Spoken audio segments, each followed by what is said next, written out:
पीठाकडे जाणार आहे का हे बघावं लागेल। कोर्टात नेमकं काय झालं, राज्यातील सत्ता संघर्षावर 8 ऑगस्टला सुनावणी, कोर्टानं सुनावणी पुढे ढकलली। प्रकरण 5 न्यायाधीशांच्या खंडपीठाकडे जाणार की नाही यावर आता सोमवारी म्हणजे 8 ऑगस्टला सुनावणी होईल। होत आहेत या 75 वर्षापैकी जर का निवडक 10 अतिमहत्त्वाचे सुप्रीम कोर्टाचे निर्णय काढायला जर का मला कोणी सांगितलं तर त्याच्यामधला हा एक निर्णय आत्ता जो येईल याच्यानंतर तो असणार आहे। जसं केशवानंद भारती खटल्यामध्ये बेसिक स्ट्रक्चरला कॉन्स्टिट्यूशनच्या हात लावता येणार नाही असं सांगण्यात आलं, किंवा एडीएम जबलपूरमध्ये आणीबाणीमध्ये मूलभूत अधिकार जो जगण्याचा आहे तोही काढून घेता येईल, अर्थात त्याच्यात बदल करण्यात आला 44व्या घटना दुरुस्तीने। बोमई केसमध्ये बहुमत जे आहे ते विधानसभेच्या फ्लोअरवरच टेस्ट करावं लागेल हे सांगण्यात आलं, आणि इंद्रसानी केसमध्ये 50%च्या वर रिझर्वेशन देता येणार नाही हे सांगण्यात आलं। त्याचप्रमाणे हा जो खटला आहे याच्यामध्ये भारतीय लोकशाहीचे 2 अत्यंत महत्त्वाचे मुद्दे आहेत ज्याच्याकडे दुर्लक्ष करून चालणार नाही। एक मुद्दा आहे तो संघराज्याचा। संघराज्य हा बेसिक स्ट्रक्चरचा भाग आहे आणि या संघराज्यामध्ये गव्हर्नरचा रोल हा फार महत्त्वाचा असतो, आणि आज असं दिसतंय की गव्हर्नर हा केंद्र सरकारच्या वतीने एजंट असल्यासारखे वागतायत।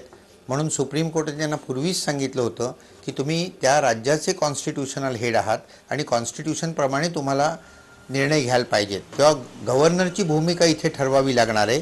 आणि त्याचप्रमाणे 10वं शेड्यूल जे आहे जो पुन्हा लोकशाही हा बेसिक स्ट्रक्चरचा भाग आहे आणि लोकशाहीमध्ये निवडणुका is the heart of it, आणि त्यामुळे हे जे पक्षांतर होत आहे त्यामुळे लोकशाहीला फार मोठा धोका निर्माण होतो आहे।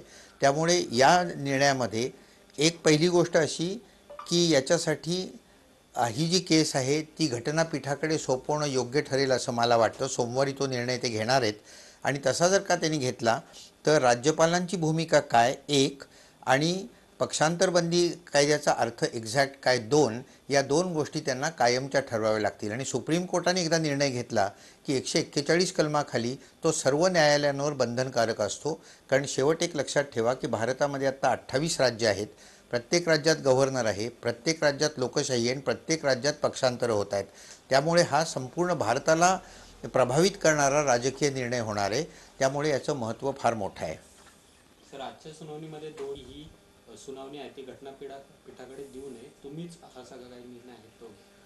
नाही, आता हे सगळेच वकील कपिल सिब्बल काय किंवा हरीश साळवे काय, दातार साहेब काय, हे सगळे मोठे वकील आहेत, त्यामुळे वकिलांमध्ये मतभेद होऊ शकतात। आता हरीश साळवे आणि मनू सिंघवी यांचं एकमत नाही आहे, त्यामुळे तसं माझं मत स्वतःचं असं आहे की हे घटनापीठाकडे द्यायला पाहिजे, त्यांचं मत वेगळं असू शकतं। निवडणूक आयोगाची देखील एंट्री आज पाहायला मिळाली। निवडणूक आयोग हे एक लक्षात ठेवा की निवडणूक आयोग हे सुद्धा 324 कलमाखाली घटनेचा भाग आहे। इतर देशांमध्ये ही पोझिशन नाही आहे, भारतात ही पोझिशन आहे। खरं तर ते मूलभूत अधिकारातच निवडणूक टाकणार होते आंबेडकर, परंतु त्यांनी तसं न करता मूलभूत अधिकारांच्या ऐवजी 324 कलमाखाली एक स्वतंत्र निवडणूक आयोग स्थापन केलेला आहे, आणि त्यामुळे त्याच्या अधिकारामध्ये सुप्रीम कोर्टाला हस्तक्षेप करता येत नाही। त्यामुळे आता हा पक्ष शिवसेना कोणाची वगैरे हे जे आहे हे निवडणूक आयोगाकडे जाऊ शकतं। अर्थात त्याच्यात काही मेलाफॅडिस असेल, चुकीचं असेल तर शेवट पुन्हा सुप्रीम कोर्टाकडे जाता येतच। कुठल्याही ठिकाणून कुठल्याही निर्णयापासून सुप्रीम कोर्टाकडे जाता येतं, कारण supreme court is the final interpreter of the Indian constitution. आता त्यांनी असं म्हटलं की चिन्हाचा जो काही निर्णय आहे तो घेऊ नका निवडणूक आयोगाला, असं सुप्रीम कोर्टाने सांगितलं। म्हणजे तोपर्यंत शिंदे गटाने जी काही मागणी केलेली होती ती पूर्ण होऊ शकणार नाही, हाही निर्णय माझ्या मते अगदी बरोबर आहे की चिन्ह हे शेवट भारतात बऱ्याच लोकांना लिहिता वाचता येत नसल्यामुळे मतदानाला जेव्हा जातात तेव्हा चिन्हावरच ते मतदान करतात, तेव्हा हे चिन्ह आत्ता कोणाला त्याच्यावर निर्णय घेऊ नका असं सुप्रीम कोर्टाने सांगितलं आहे, कारण शेवट शिवसेना कोणाची हे अजून ठरलेलं नाही आहे। मी मागच्या वेळी आपल्याला सांगितलं तसं की ओरिजिनल पॉलिटिकल पार्टी वेगळी आणि लेजिस्लेटिव्ह पार्टी वेगळी। आत्ता मला जे चित्र दिसतं आहे त्याप्रमाणे ओरिजिनल पॉलिटिकल पार्टीवर उद्धव ठाकरेंचं वर्चस्व आहे आणि लेजिस्लेटिव्ह पार्टीवर एकनाथ शिंदेंचं वर्चस्व आहे, असं ते 2 वेगळं झालेलं आहे। माझं स्वतःचं मत असं आहे की पक्ष कोणाचा तर ओरिजिनल पॉलिटिकल पार्टीवर ज्याचा हक्क आहे त्याचा तो पक्ष होतो. त्यामुळे हे सगळंच आता ठरवावं लागेल. बघूया आपण सुप्रीम कोर्ट काय ठरवतं.